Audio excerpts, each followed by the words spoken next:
Le message du jour vous est présenté par notre frère Marc. Salut, chers bien-aimés de notre Père Céleste. Au moment où j'écris ces mots, nous sommes samedi soir 2 avril 2022.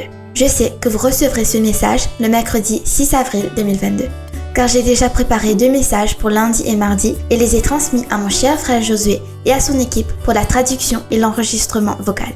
Je saisis cette occasion pour le remercier de tout cœur, lui et son équipe, pour le merveilleux ministère qu'ils partagent avec nous.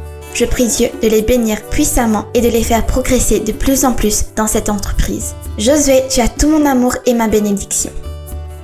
Cela étant dit, alors que je regardais la pluie tomber, j'ai été inspirée pour parler de la pluie. Pourquoi ? Il pleut des cordes depuis vendredi et nos services météo prévoient que cela durera jusqu'à lundi après-midi. Je sais que tout le monde aime la pluie. Mais parfois, quand il pleut abondamment et sans cesse, cela semble ennuyeux et affecte également tant de personnes avec de l'eau entrant dans leur maison et endommageant leurs denrées alimentaires, leurs meubles et apportant plus de désastres à ces pauvres familles. Mon cœur va vers eux dans la prière pour leur sécurité et leur protection. Bien-aimé, alors que je regarde la pluie tomber par la fenêtre, Dieu me rappelle que c'est lui qui fait la pluie tomber et je crois que nous devons le remercier.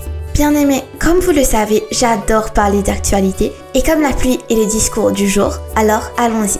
Acte 14, 17 dit « Car il a fait du bien en vous dispensant du ciel les pluies et les saisons fertiles, en vous donnant la nourriture avec abondance et en remplissant vos cœurs de joie. » Je vous recommande la lecture de la Bible NCV New Century Version.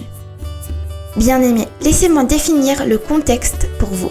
Paul et Barnabas, 2 ministres de Dieu, étaient dans la ville de Lystre, où ils rencontrèrent un homme qui était estropié et qui n'avait jamais marché, dans le verset 8. Alors Paul, voyant sa foi, lui dit « Lève-toi ». L'homme a sauté et est parti se promener et ce fut un grand miracle. Les habitants étaient tellement étonnés qu'ils voulaient célébrer Paul et Barnabas comme leur Dieu païen.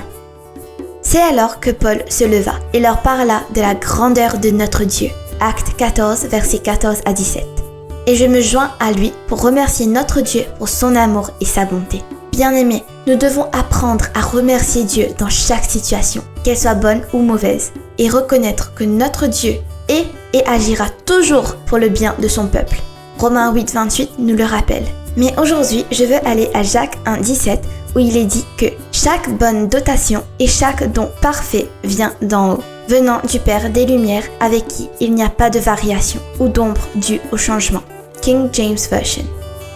Je te remercie, Seigneur, de grâce pour les saisons que tu as planifiées, pour le kaléidoscope que nous avons appelé l'année. Je te remercie de ce que la Terre, dans son voyage, fait du cycle unique un délice perpétuel.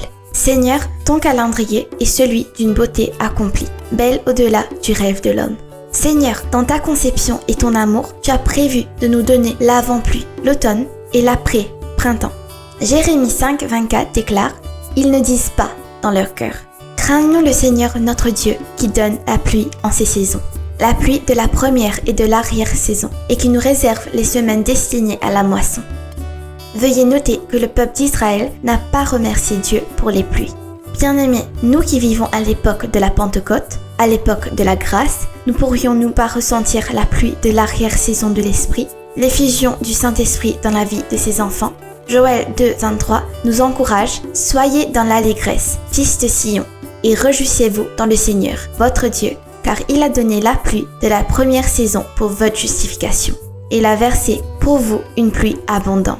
La première et la dernière pluie, comme avant. » Et au verset 25-26, « Tu mangeras en abondance et seras satisfaite, et loueras le nom du Seigneur ton Dieu, qui s'est montré merveilleux à ton égard. » Et bien aimé, la cerise sur le gâteau avec les versets 28-29, « Que je répandrai mon esprit sur toute chair.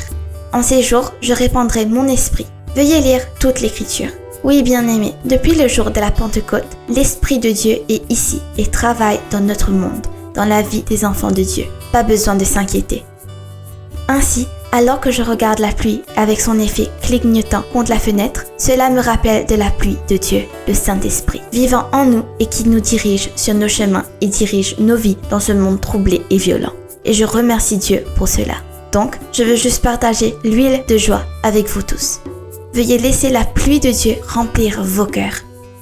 Que Dieu vous bénisse tous. Profitez de la pluie et profitez de votre journée en lui. Désolée d'avoir été long. Rappelez-vous du dicton « Il ne pleut jamais, mais elle déverse ». Que le déversement de l'esprit se fasse dans nos vies. On se rencontre demain. Au revoir.